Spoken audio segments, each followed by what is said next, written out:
Ration की तकसीम का सिलसिला शुरू था कि एक पुराने मकान पे नजर पड़ी। उसका दरवाजा खटखटाना चाहा ही था कि साथ में आए मोहल्ले के एक फर्द ने मना कर दिया। पूछने पर वो कहने लगा कि साहिब रहने दे, ये एक फाहिशा औरत का घर है, इसको तो बहुत जगह से राशन आता रहता है। ये बात सुनकर मुझे यकीन हो गया कि मोहल्ले में से किसी ने भी इसको राशन फराहम नहीं किया होगा। बहुत कोशिश के बाद मैंने उससे बहस करके दरवाजे पे दस्तक दी। अंदर से धीमी सी आवाज आई, कौन? मैंने बताया कि राशन सप्लाई कर रहे हैं, क्या आप लेना पसंद करेंगी? तो इंतहाई गमगीन सी आवाज आई कि आप वापस चले जाएं, पहले ही इस मोहल्ले में लोग हमें जीने नहीं देते, हम गुजारा कर लेंगे, आपकी मेहरबानी, आप मोहल्ले के शुरफा में तकसीम कर दें। उसके लहजे को महसूस करके मैंने बजिद होकर कहा कि आप मुझे अपना भाई समझें और मोहल्लेदारों की फिक्र ना करें। बहुत इसरार करने के बाद उस औरत ने अपनी बैठक का दरवाजा खोला और हमने राशन और आटे का थैला वगैरह उसके घर रख दिया। वो औरत खुद पर्दे में आई और शुक्रिया अदा करने लगी, लेकिन दिल मुतमईन नहीं था क्योंकि वो बापर्दा औरत लग रही थी। मोहल्ले का एक फर्द भी मेरे साथ था जो बार बार मुझे चलने के लिए कह रहा था। उस फर्द की बातों को नजरअंदाज करके मैंने जैसे तैसे हिम्मत की और उस औरत से पूछ लिया कि बहन, आपने ऐसा क्यों कहा कि आपके घर में राशन मौजूद है? कहने लगी, भाई घर में आलू पड़े हैं जो पिछले एक हफ्ते से बना के खा रहे हैं, मोहल्ले में से किसी ने खबर तक न ली, औरतें मेरे घर नहीं आती अब। मैंने पूछा, ऐसा क्यों है मेरी बहन? वो बेकस औरत आंखों में आंसू लिए बोली कि मेरे खावंद को वफात पाए 2 साल का अरसा हो गया है।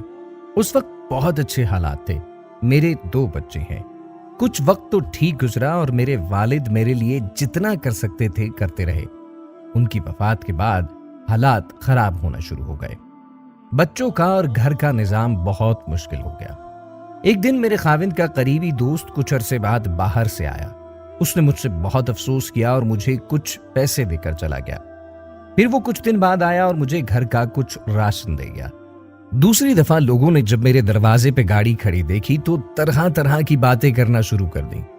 फिर जब वो वापस बैरूने मुल्क लौटने लगा तो जाते हुए मेरे घर आया और कहा कि बहन, ये मेरा नंबर है, आपको किसी भी चीज की जरूरत हो तो अपने भाई से कहना, किसी मोहल्लेदार से मांगने की जरूरत नहीं।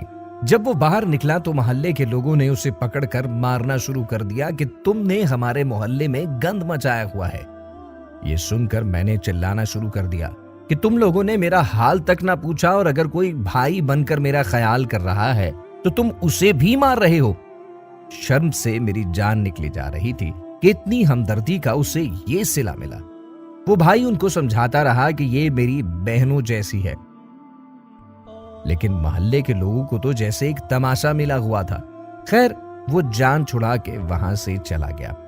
कुछ अरसे तक अगर मुझे कभी जरूरत होती भी तो मैं शर्मसार होकर उसे कॉल कर देती और वो मुझे बैंक में पैसे हस्बे जरूरत भेज देता। पिछले 2 माह से उनको कॉल नहीं की और फिर ये कोरोना वायरस का मसला हो गया तो मैंने सुना कि उन भाई के हालात ज्यादा खराब हैं। उनको कॉल करने की दोबारा कभी मेरी हिम्मत ना हुई। अब बेवा समझकर अगर कोई मेरी मदद करना भी चाहे तो मोहल्ले वाले मुझे गलीज नजरों से देखते हैं और मोहल्ले में इतने शुरफा हैं कि हर कोई गुजरते हुए मेरे दरवाजे पे झांक कर जाता है। बाहर जाते हुए हर कोई मुझे घूरते हुए जाता है और अपनी औरतों को मेरे घर नहीं आने देते।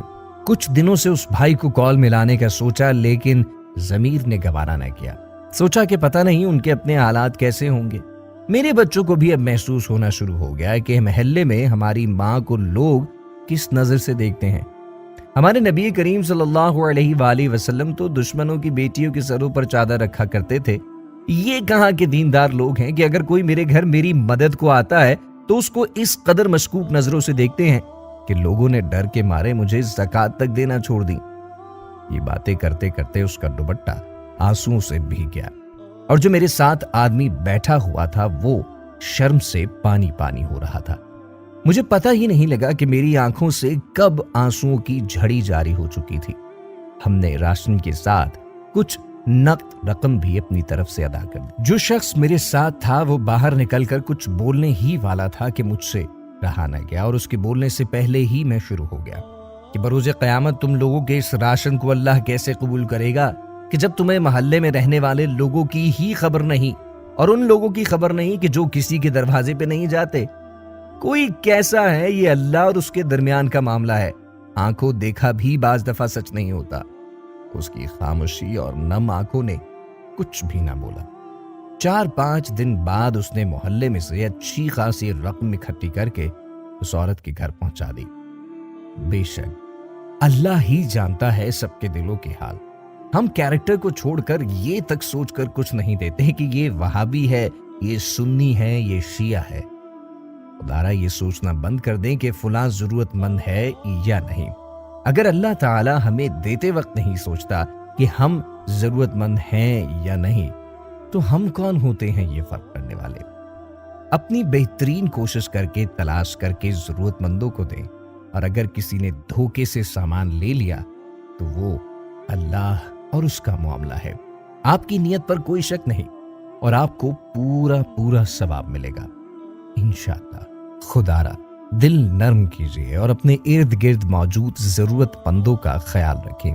اس وقت کا انتظار نہ کریں کہ جب کوئی عورت بچوں کی بھوک سے مجبور ہو کر گھر کی دہلیز سے باہر نکل کر ہاتھ پھیلائے اور پھر معاشرے میں موجود ہمارے جیسے بھیڑیے فقط چند نوالوں کی خاطر اس سے اس کا سب کچھ چھین لیں۔